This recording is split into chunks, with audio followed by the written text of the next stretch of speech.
Hello, Scorpio, Sun, Moon, Rising, and Venus signs. Kamusta kayo? Sana po'y nasa mabuti kayong kalagayan.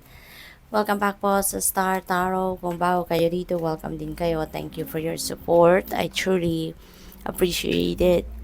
God bless you all. Scorpio, pauna mensahe po ninyo. When a feather floats down from above, an angel is showering you with love. Ayan, pay attention po kayo, Scorpio. Kung meron kayong makitang feather, no, kahit anong kulay, anong klaseng feather, no, na bumababa, no, from above. Ibig sabihin po niyan, your guardian angel, no, is showering you with love. Ayan. So, parang, yun ang representation ng love ng angel, no, at this time. What else we have? While you have a pulse, make every bit of your heart count. Ayan, habang may buhay, may pag-asa, hindi ba? Habang may buhay, may pag-asa. Habang may buhay, habang may hininga tayo, meron tayong magagawa. Meron tayong magagawang pagbabago sa buhay natin. Meron tayong pwedeng gawing adjustment. Pwede tayong may gawing change for the better sa buhay natin. Okay? What else? We have what seems impossible is possible. Magtiwala ka lang. Okay? Kasi walang imposible, no? Walang imposible kapag iaalay mo sa Panginoon ang lahat.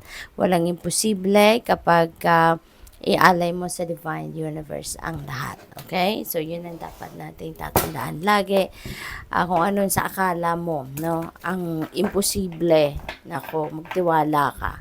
Kapag inalay mo yan sa Panginoon, sa mga angels ninyo, sa spirit guides ninyo, walang imposible na magiging na hindi magiging posible.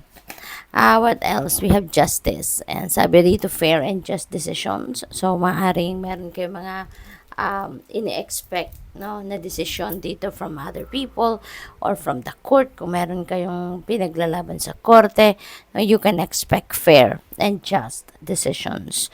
Pwede rin na kayo dito yung may solusyon na gagawin or kayo yung may desisyon na kailangang gawin, no, regarding something, regarding a situation, and you are going to make sure na patas lang ito, no, patas at tama.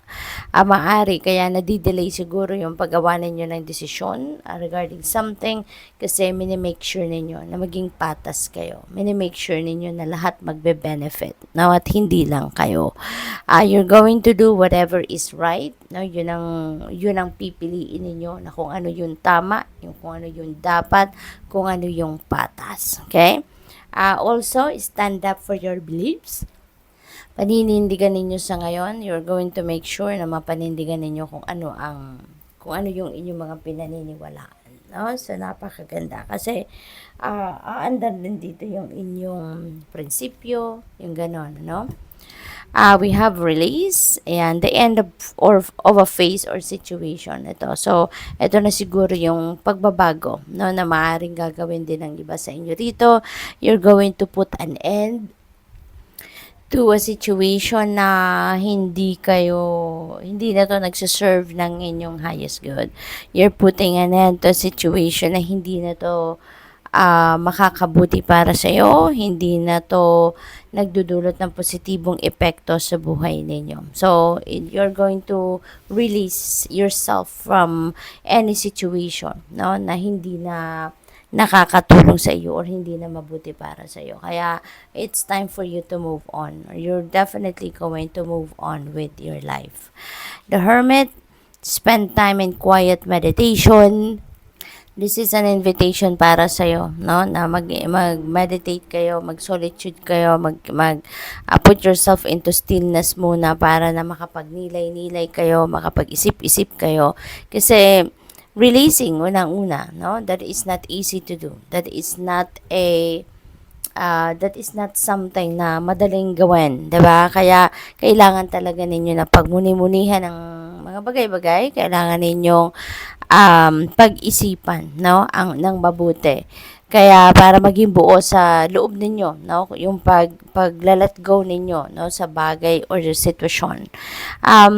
At maaari din na meron kayong mga gustong madiskubre about yourself, no? At ma-find out nyo lang yan through meditation, or maaari din na meron kayong mga katanungan sa sarili ninyo, may mga katanungan kayo sa sa divine universe, and you will find answers when you are doing meditation. At saka pwede rin, no, na inimbitahan kayo dito na mag-meditate kayo, because that is one way also of decluttering your thoughts, your feelings and emotions. Kasi when you are doing meditation, parang ano yan parang pinipindot ninyo yung reset button ng sarili ninyo, no? At pagkatapos kayong mag-meditate, napakagaan ng inyong pakiramdam. You will be feeling renewed, yung ganon, no? At kapag nagma-meditate tayo, tahimik, no? Yung isip natin, yung logical mind natin tumatahimik. At nagkakaroon tayo ng pagkakataon na mapakinggan natin yung sinasabi ng soul natin at ng intuition natin. Kaya parang in a way talaga napapahinga natin, no, yung ating physical body, and at the same time yung ating logical mind. We have 4 of water. Meron ditong mga offer, no, na paparating. Maaaring ito na yung baka breakthrough na to, no? Baka ito na yung hinihintay ninyong solusyon sa inyong problema. Baka ito na yung maaaring, ang tawag dito, pagkakataon para kayo ay makapagsimula, no, ng bagong buhay, kasi meron ng ano dito oportunidad, no? Heads up ito sa inyo na meron mga bagong opportunity or possibility na kumakatok sa inyo. Kaya tignan ninyo, i-consider ninyo before you totally ignore it, kasi you never know, baka ito na yung paraan, or ito na yung oportunidad na wherein makakapagsimula kayo ng bagong yugto sa buhay ninyo.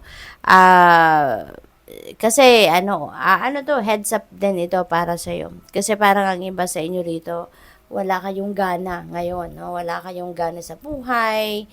For whatever reason, baka bored kayo, baka frustrated kayo, discontented kayo sa ibang bagay sa buhay ninyo. Kaya ano to, parang you never know, baka ito yung kapalit doon sa mga bagay na na-disappoint kayo, 'di ba? Kaya i-consider muna ninyo ito, tignan muna ninyo ito, no? Look around, kasi baka nandiyan na sa inyong harapan yung oportunidad na to. So before it slips away from you, tignan nyo muna. Okay? Good luck. Thank you for watching. Love and light. Namaste.